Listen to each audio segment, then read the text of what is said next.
క్రీస్తునందు ప్రియమైన దేవుని బిడ్డలారా, మీకు శుభములు వందనములు తెలియజేస్తున్నాను. అనుదిన ధ్యానమునకు స్వాగతం. దినవృత్తాంతములు మొదటి గ్రంథం ఈ దినం మనం ప్రారంభిస్తున్నాం. టిబరే హయామీం అనే హెబ్రీ పదానికి అర్థం ఏంటంటే దినచర్యలు అని అర్థం. అందులో నుంచి తీయబడింది దినవృత్తాంతములు. అయితే ఈ మొదటి దినవృత్తాంతములు అంతా కూడా ఎక్కువగా దావీదు చరిత్ర మనకు కనబడుతుంది. దాదాపుగా సమూయేలు 2వ గ్రంథాన్ని పోలి ఉంటుంది. రండి వాక్యధ్యానంలోకి వెళ్దాం. ఆదాము, షేతు, ఎనోషు, కెయినాను, మహలలేలు, ఎరెదు, హనోకు, మెతుషెల, లెమెకు, నోవహు, షేము, హాము, యాపేతు. మొదటి 4 వచనాల్లో ఇలాగ ఆదాము కుటుంబం గురించి రాయబడింది. కయీను చంపినటువంటి హెబెలుకు ప్రతిగా దేవుడు తిరిగి ఆదాముకు సంతానాన్ని ఇచ్చాడు. అతని పేరే షేతు. అయితే ఈ షేతును కూడా కుమారుడు పుట్టాడు. అతని పేరు ఎనోషు. ఎనోషు అనే మాటకు అర్థం ఏంటంటే నరుడు అని అర్థం. ఇతని కాలంలోనే యెహోవాకు ప్రార్థన చేయటం ప్రారంభమైంది. ఈ అధ్యాయంలో ఆదాం మొదలుకొని అబ్రహాం వరకు కొన్ని కుటుంబాలు మనం చూస్తాం. అయితే ఆ కుటుంబాల్లో కొంతమంది అద్భుతకరమైన వ్యక్తులు మనకు కనపడతారు. ఎనోషు కేయినాను, అలాగే కేయినాను మహలలేలు ఎరెదును కన్నాడు. ఈ ఎరెదు కుటుంబంలో నుంచే హనోకు వచ్చాడు. ఆదికాండము 5వ అధ్యాయము 24వ వచనాన్ని మీరు చూడగలిగితే, హనోకు దేవునితో నడిచిన తర్వాత దేవుడు అతన్ని తీసుకుని పోయిన కనుక అతడు లేకపోయాను అని రాయబడింది.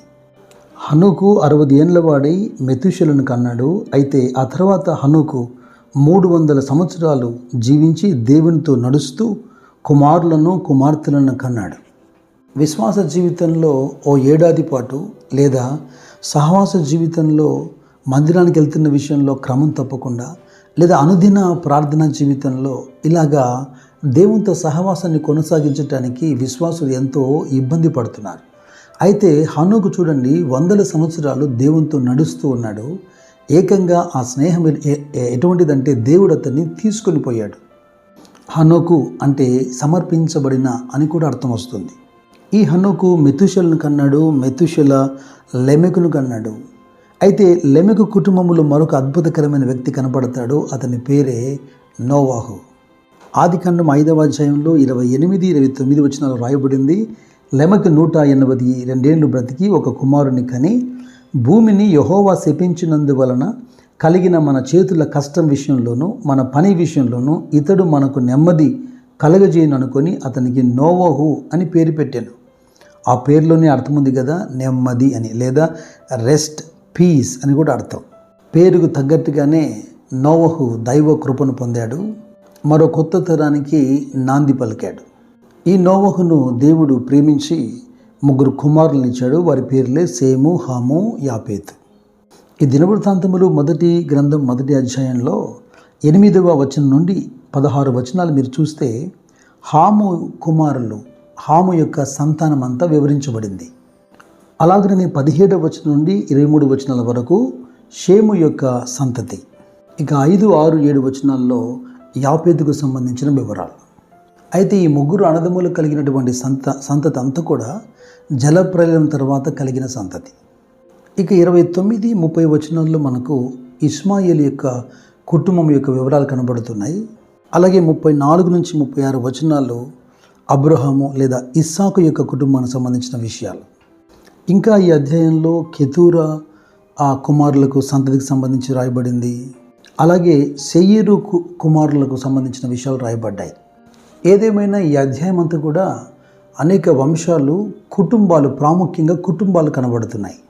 షేతు కుమారుడు ఎనోషు ప్రార్థనకు ప్రారంభమైతే, ఎరెదు కుమారుడైన హనోకు దేవునితో నడిచినవాడు, లెమెకు కుమారుడైన నోవహు కృపను పొందినవాడు, ఓడను నిర్మించి తన కుటుంబాన్ని రక్షించుకున్నవాడు.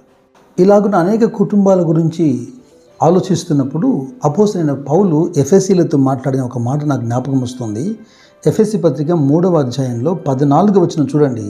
ఈ హేతువు చేత పరలోకమునందును భూమి మీదను ఉన్న ప్రతి కుటుంబము ఏ తండ్రిని బట్టి కుటుంబం అని పిలువబడుచున్నదో ఆ తండ్రి ఎదుట నేను మోకాళ్ళుని, మీరు అంతరంగ పురుషుని యందు శక్తి కలిగి ఆయన ఆత్మ వలన బలపరచబడినట్లుగాను, క్రీస్తు మీ హృదయములలో విశ్వాసము ద్వారా నివసించినట్లుగాను తన మహిమైశ్వర్యం చొప్పున మీకు దయచేయవలనని, మీరు దేవుని సంపూర్ణత యందు పూర్ణగునట్లుగా ప్రేమయందు వేరుపారి స్థిరపరచబడి సమస్త పరిశుద్ధులతో కూడా దాని వెడల్పు, పొడవు, లోతు, ఎత్తు ఎంతో గ్రహించుకొనుటకు అని రాస్తూ ఉన్నాడు. ఇక్కడ ప్రాముఖ్యమైన మాట ఏంటంటే భూమి మీద ప్రతి కుటుంబము ఏ తండ్రిని బట్టి కుటుంబం అని పిలువబడుతుందో అన్నమాట. మనం ఆరాధిస్తున్నటువంటి దేవుడు కూడా ఒక కుటుంబమే. మనం నమ్ముతున్నాం తండ్రి అయినటువంటి దేవుడు, కుమారుడు అయినటువంటి దేవుడు, పరిశుద్ధాత్మ దేవుడని.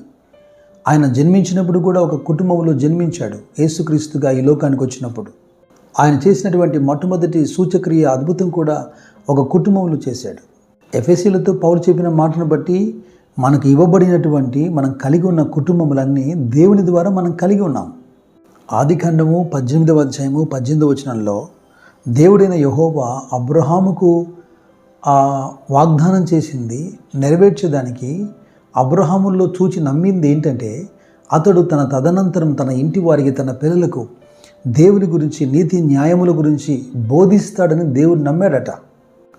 యోబు గ్రంథం 1వ అధ్యాయం 5వ వచనం అంటుంది, యోబు తన కుమారుల విందులు పూర్తి కాగానే వారు ఏదైనా పాపం చేసి దేవుని తృణీకరించి పాపం చేసి ఉంటారేమో అని తన కుమారులను పిలిపించి వారిని పరిశుద్ధపరిచి వారి కొరకు బలి అర్పిస్తూ నిత్యము అలాగే చేసేవాడని.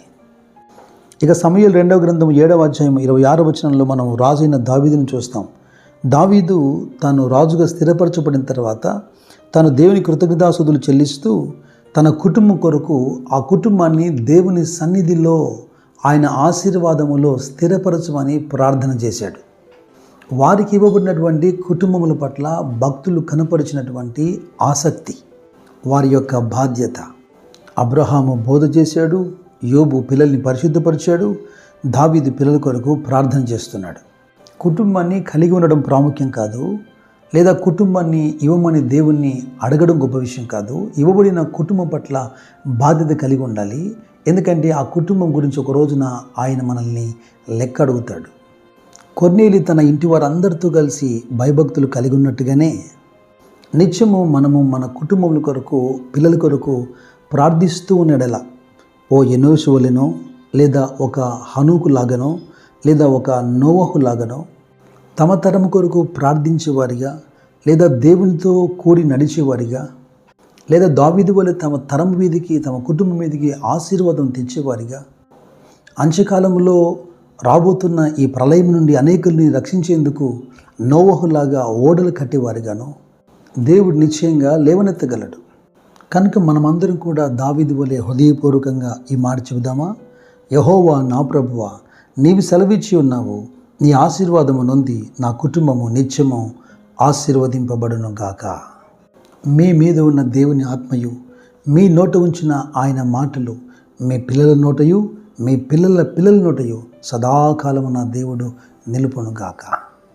మన ప్రభు అయిన యేసుక్రీస్తు కృప మీకు తోడైనను గాక. God bless you.